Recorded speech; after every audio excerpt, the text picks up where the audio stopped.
Anak-anak, marilah kita lanjutkan kembali pelajaran kita. Tadi kita sudah membahas tentang PRRI. Oh ya anak-anak, dalam buku kalian di halaman 4 PRRI. Ini ada ralat ya. Ini ada kesalahan. Sehingga anak-anak tidak usah membacanya, yang dibaca yang di atas saja. Maka ibu juga menerangkannya sedikit saja. PRRI tadi ya. Kemudian sekarang yang kelima yaitu tentang APRA. APRA ini juga sama. Buku kalian ini ada kesalahan. Ya. Jadi ibu akan terangkan saja, tidak perlu banyak-banyak anak-anak, itu anak-anak tidak usah membacanya. APRA ini Angkatan Perang Ratu Adil singkatannya, yang didirikan oleh Westerling. Westerling itu seseorang yang merupakan Kenil. Ya, Kenil itu tentaranya Belanda, Kapten Kenil. Ya. Ini memiliki suatu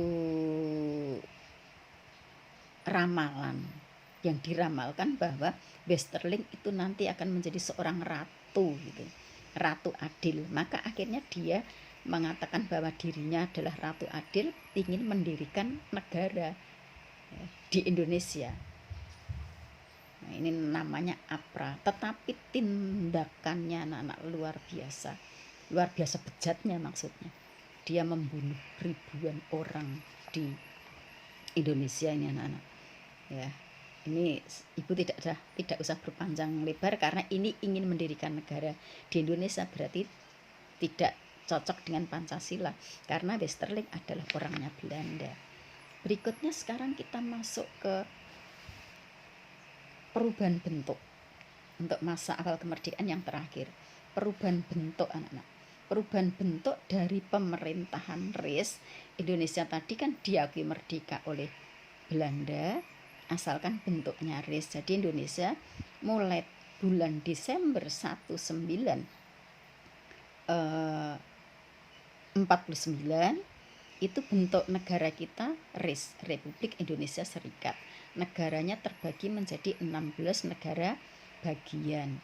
Dan itu bukan cita-citanya bangsa Indonesia. Sehingga satu demi satu negara-negara bagian itu menggabungkan diri. Akhirnya pada bulan Agustus itu Indonesia sudah kembali menjadi negara kesatuan Republik Indonesia.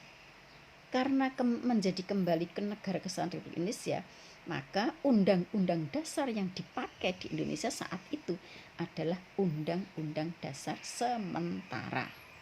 Paham anak-anak?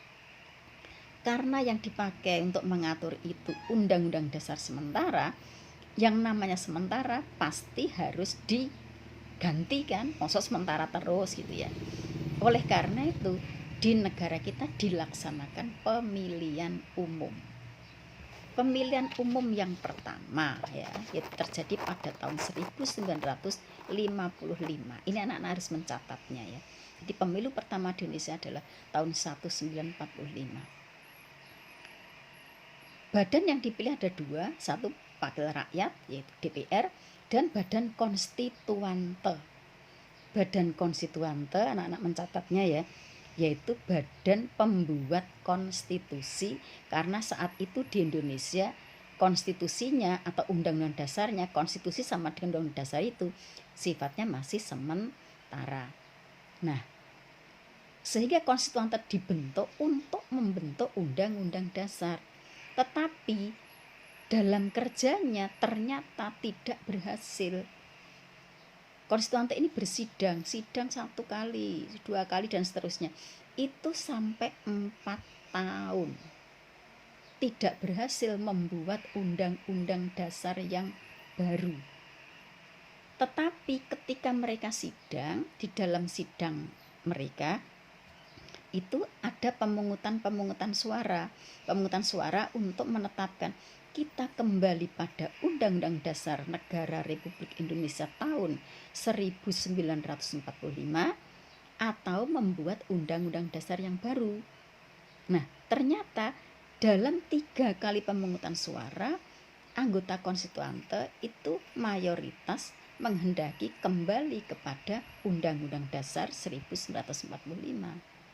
Tetapi ada kelompok-kelompok tertentu yang menghendaki membentuk undang-undang dasar yang baru.